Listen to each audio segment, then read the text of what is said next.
Hello and welcome to Psych. Today we're trying something a little different. We're doing something we call Psych and Chill, where we're gonna play a video game and talk about a topic at the same time. Today we're gonna be playing Dark Souls 2 and talking about losing yourself in a relationship and how to get it back. I'm your host, Ben, who is a certified life coach and something of a psych enthusiast myself. And this is my lovely wife, Kendall, Hello. here to offer her expertise As in all things wifey.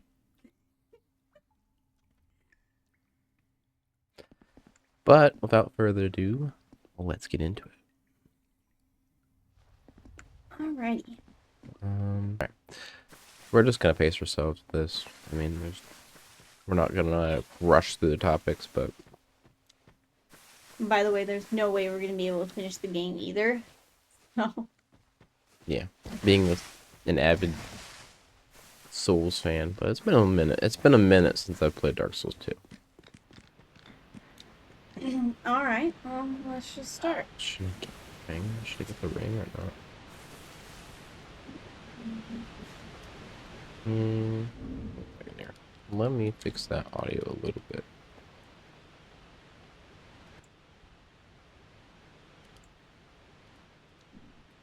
Okay. How would you like to start it out? We'll just skip to the character creation. My name. My classic video game name. Gonna be Joe.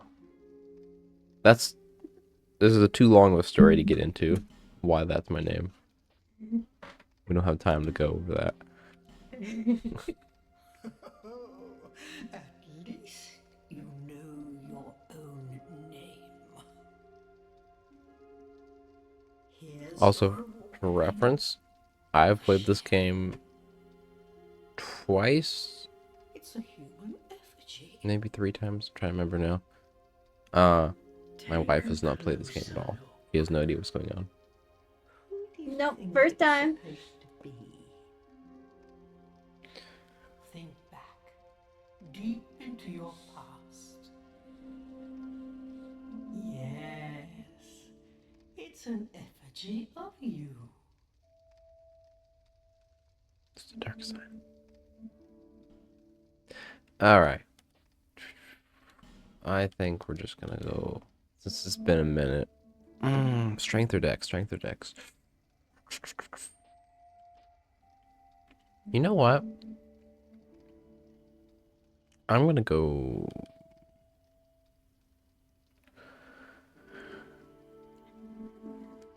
I'm gonna go dex, probably.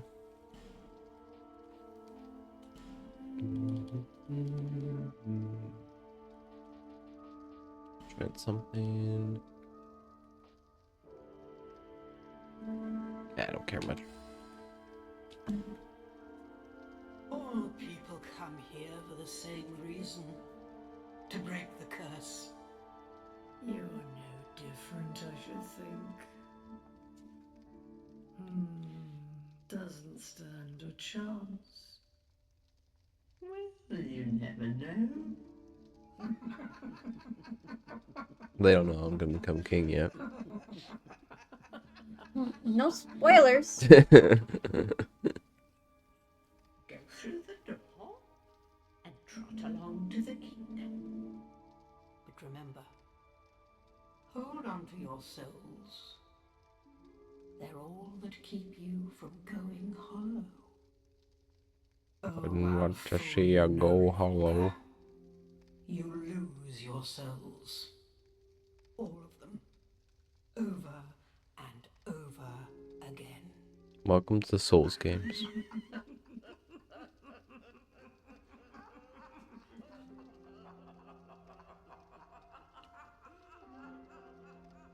Sounds like some nice ladies. Mm-hmm. That's sarcasm. Really?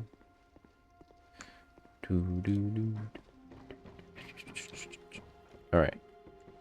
There is a treasure chest up here.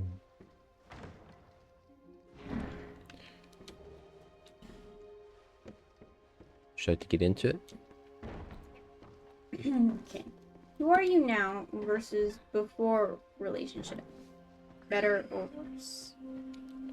We want to start with the example of us. Yeah, why not? Who are you now? There's who you were before you met me. Well, that's a very open-ended question. Wait a minute, what's this? Oops. I think they were supposed to give me the flask.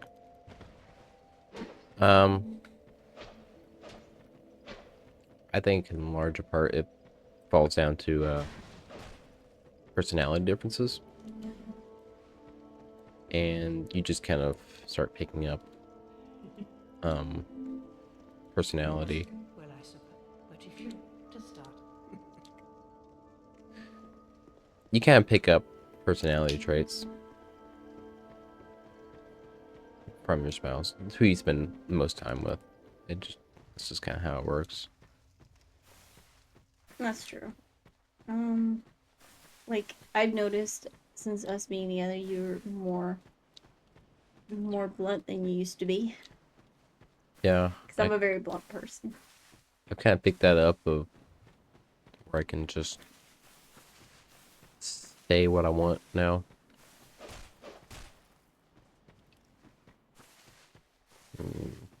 I think what I picked up is wanting to be there for more people than I used to. Like be a little less reserved within myself, Yeah. I would say.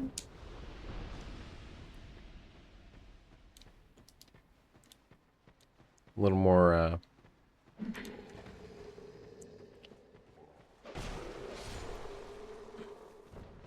lack of a better word, not empathetic, because you're a very empathetic person.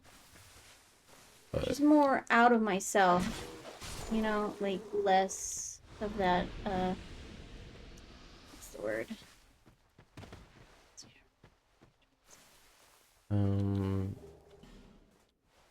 hesitant, can you say? Distrusting. That's true. A little less hesitant and distrusting, but more like, I don't know how else to say, but less reserved, you know, because I'm usually a very solitary person. You kind of pick up, if it's a really healthy way, you'll pick up where you are weakest. Your spouse will kind of highlight your weaknesses. I'd say me, I, I don't connect with people, at least very quickly. Yeah. And you're worried about, like, people, what they think of you. Mm-hmm.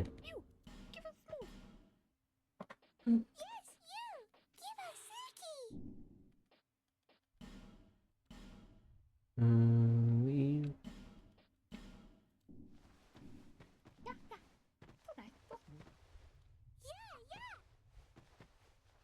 Hmm? What the heck was... Okay, that's a really weird weapon. Ideally, you want to be, kind of not rubbing up against each other, but like, kind of what iron sharpens iron, you know, building each other up, making each other Better. better. Or With inspiring each other to be better. Because, you know, ideally you don't want to marry someone who's exactly like you. Someone who's kind of has strengths that you don't have and weaknesses where you have strengths, so you can both kind of, you know, hit against each other and kind of build each other up. Yeah.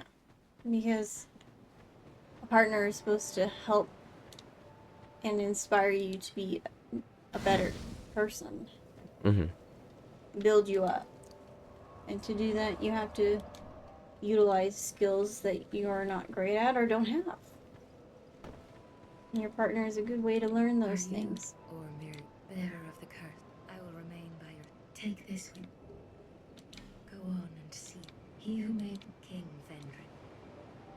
Who determines the path you're taking? Will lead you to greater, stronger souls. I would say. You I'd say seek the man in the relationship is usually the leader Yeah. in a lot of the decisions. There's always one voice that takes the dominating Exactly. role. One voice that takes the dominating role and the other that does not and is more of a follower. More submissive, for lack of a better word.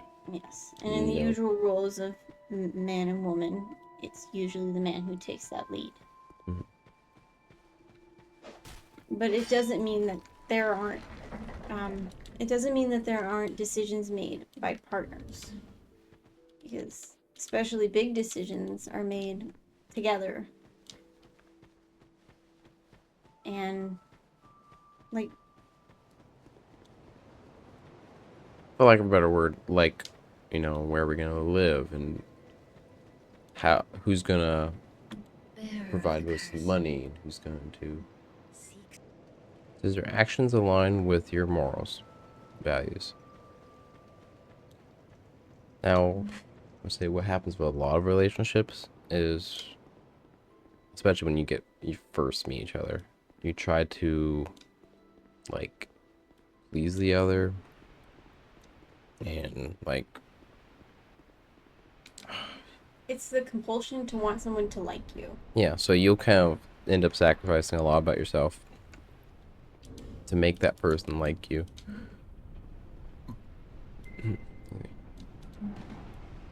But And I think a lot of us forget that dating is just supposed to be a part of getting to know one another. it's basically a vetting process. It's a vetting process, like you said. But in order to get to know one another, you have to be, like, honest. You can't just be like, oh, I just want to make a good impression, or Yeah. I want someone to like me. Yeah. You know, you gotta be truthful to your morals and what you want. Mm-hmm. True to your values. And usually in a relationship, people usually lose themselves that way because they want to just be the person they're in love with. They want to be that person for them. Yeah. A certain person for them, instead of just being yourself. The last thing that they want to be known as is someone who's stopping them from, you know, being themselves, or like saying, no, I don't want them to not be happy. You know? I don't want to stop them from finding their happiness and stop them from their dreams. Mm-hmm. Which, I mean, you shouldn't stop people's dreams, but you can't also expect to be someone's happiness 24/7. I mean, exactly, because you're still just one person. happiness is very much of a fleeting emotion.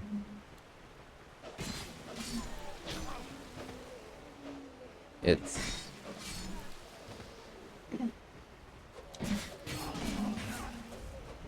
Now, if you lose yourself in a relationship, what do you think is a good way to losing yourself.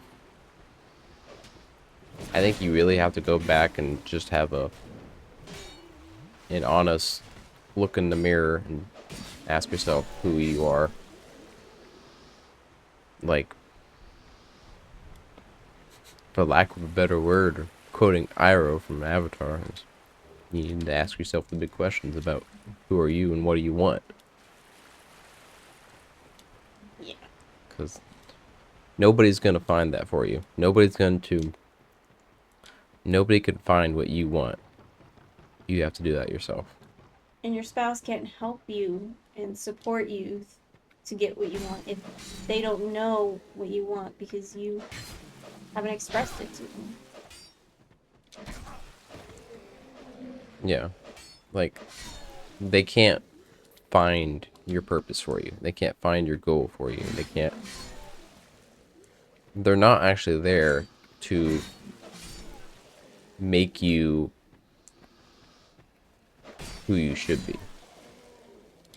They can lift you up and they can support you and provide for you and Inspire you to be a better person, but at the same time, you have to know what type of person you are yeah. I mean, there's a reason why, and who you're going to be.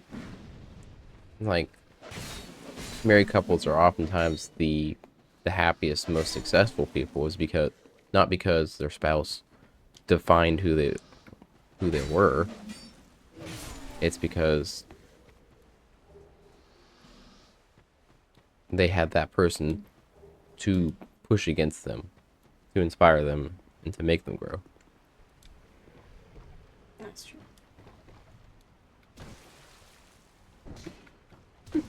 Bruh. Bruh. Oh my gosh. He knocked you down.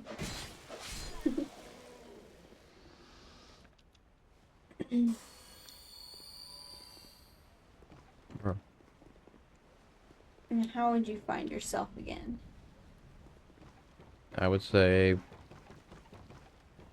find whatever around you calls out to you.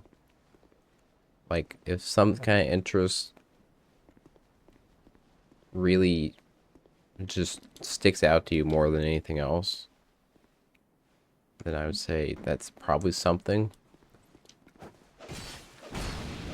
that is catching your attention, catching your interest. So I would say Man, there's I would lots of arrow in this game. I wouldn't say like following your dreams because that, I mean, it's a good thing, but it's not the same as like follow your heart or something like that because it's That, and if you've lost yourself, how are you going to know what your dreams are? yeah. Me personally, sometimes when it comes to your responsibilities, some people let it overwhelm them, and that's how you lose yourself, as I've been guilty of. Sometimes you just gotta take a step back from everything, and your partner helps you with a lot of that. Like, if, you know, for instance, you're in school and, you know, you don't have much time for anything else and you're getting overwhelmed, your partner can take over some of the manual tasks like chores and stuff like that just to take some relief and ease off of your stress off of you. Yeah, just takes some of the load off. Exactly. The same thing with kids, you know. If you have kids or whenever you have kids, being a parent, especially the one who's at home most of the time, you're full of the stresses of the everyday, making sure lunches are made, cleaning, cooking, taking care of the kids, making sure they got activities and stuff. It can be a lot, and you can lose yourself that way. A good way to... I mean, you'll lose yourself. I think I'm gonna die here. Yep. Still locked. That's right. A lot of people get stuck in roles, like, Exactly. and that role kind of becomes your identity. Like, say, I'm a father, I'm a mother, I'm a husband, I'm a wife. It becomes how you identify yourself. And it can be very unsatisfying if that's the only part of yourself that you're acknowledging. Bro. You have an arrow in your head now. 'Tis but a flesh wound. But yeah, I would say a good way is just to lean on your partner, because your partner will be there for you and will help relieve some stress to when you can relax and figure out what you want and need.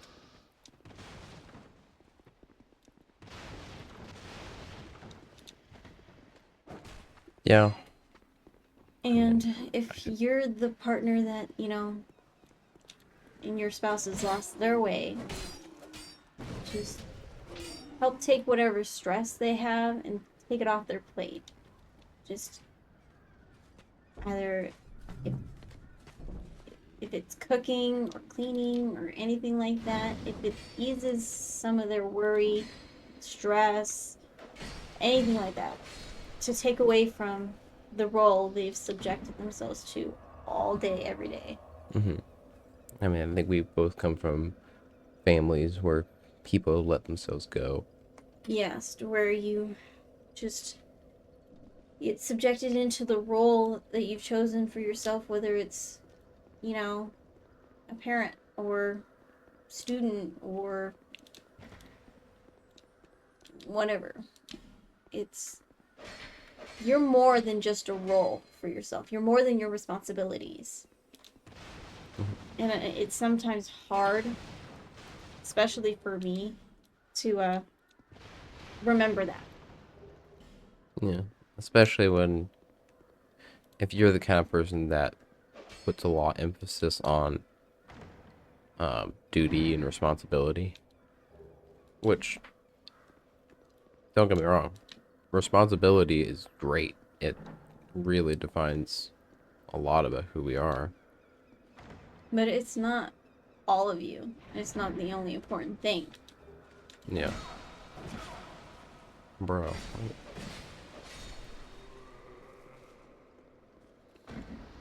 What do we got next? Mm.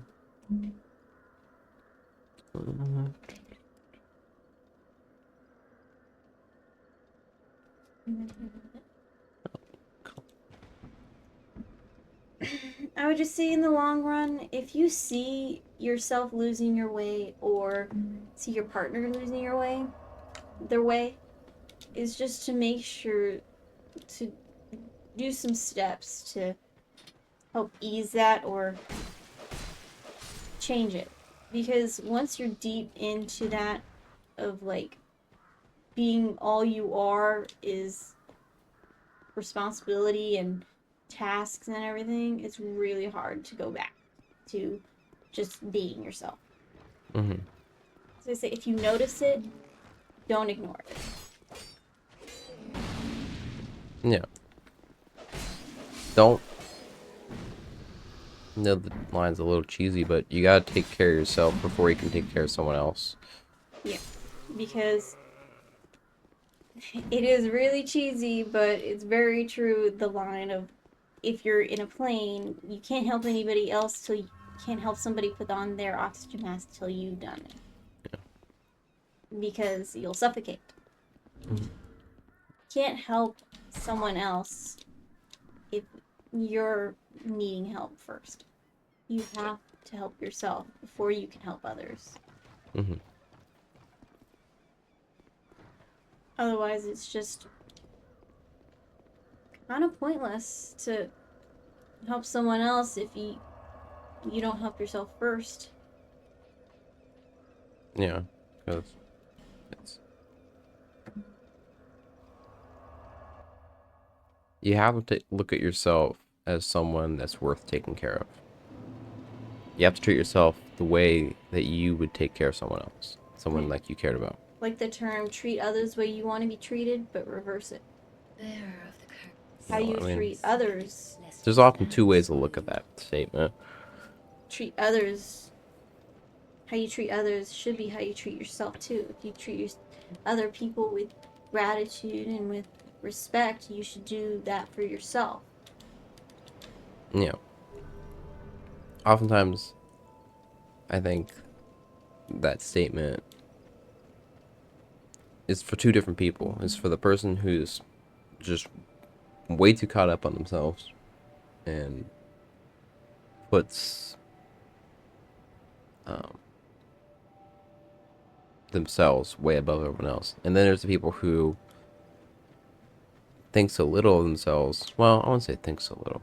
It's, Put themselves below on the yeah, really low on the list of which, things to care about. yeah, funny enough, I was talking to a friend earlier this week, and he put that in kind of perspective of the people who put themselves very low. It's still, in a certain way, being selfish, because you still are thinking about kind of woe is me, kind of, you know, what's wrong with me, how'd this happen to me, and stuff like that. It's more of, I mean, I think that would be more of a approach of like depression and anxiety if someone thinks of themselves a little too much to the point of, That's all they can think about. yeah, And all is they will their think about. situation, what's going on. I mean, they want it, they want it so badly just to go away and disappear. There is a place where you can think about yourself too much Yeah. and think about your situation too much. Positive or negative. Yeah, it's, even if you're thinking, you know, my life sucks, or I've lost my way, and oftentimes what gets you out of that is responsibility towards someone else's benefit, because that's kind of where you get a lot of positive emotion, is from doing something meaningful, whether that's for yourself and those around you. I mean, that's ideally the best way, because you can't just pick. I'm rambling, trying to figure out where I'm going with this. It's a balancing game. You know? You have to care about yourself enough to where you can help others. But you can't focus on yourself too much to where that's all you think about. Yeah. You have to balance it out. Mm-hmm. Because you can't be more one than the other, or you have to balance it out so it comes out to be like, Yeah. All positive emotion is derived from heading towards a meaningful goal, and you can't head towards that meaningful goal unless you're making sacrifices. So it's gonna suck, but but that also means that you shouldn't get wrapped up too in much sacrifice. You do have to do things for yourself just as much. yeah, you can allow yourself to be a little selfish.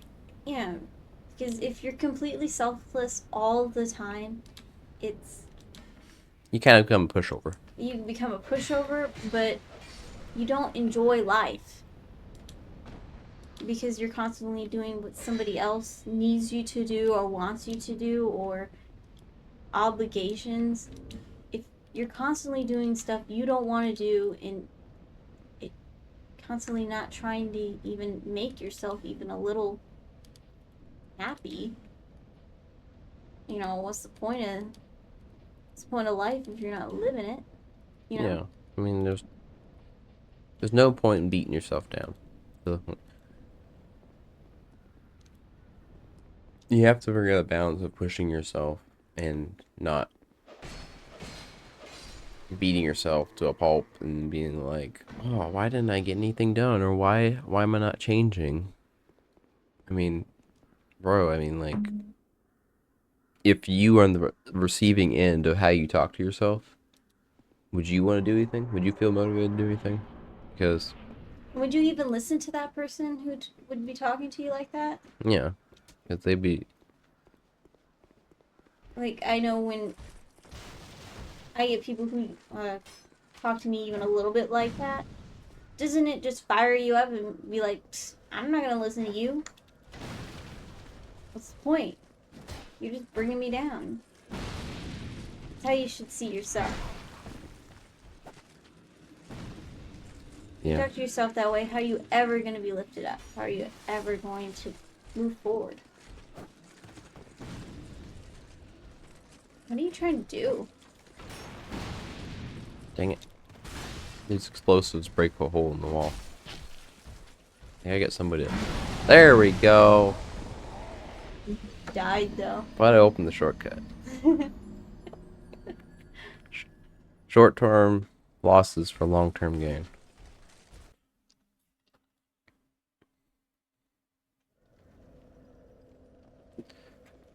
I think to wrap this up, it's just remember that you are someone that's worth taking care of, and you should take care of. You shouldn't treat yourself as someone who is, for lack of a better word, expendable. You don't beat them down and use them as, all right, it's just to help everyone else out and not take care of myself. Exactly. You are important. No, you don't have to have ego or anything like that in order to know that you are important.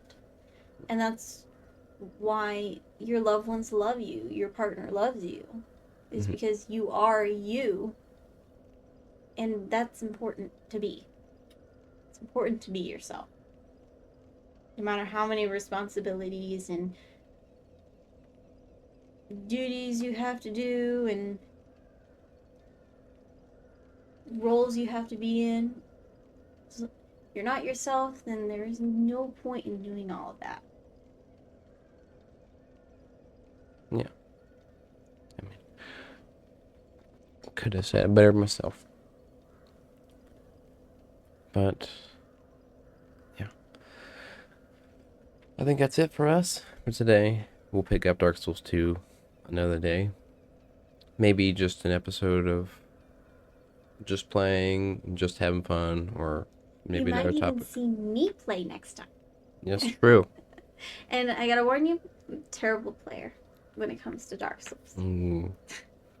Comment below if you have any video game suggestions you'd like to see us play, or especially her play. Yeah.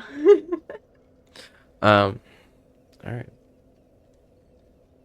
But as always, thank you for joining us, and don't forget to like and subscribe, and we'll see you next time. See you next time. Bye. Bye.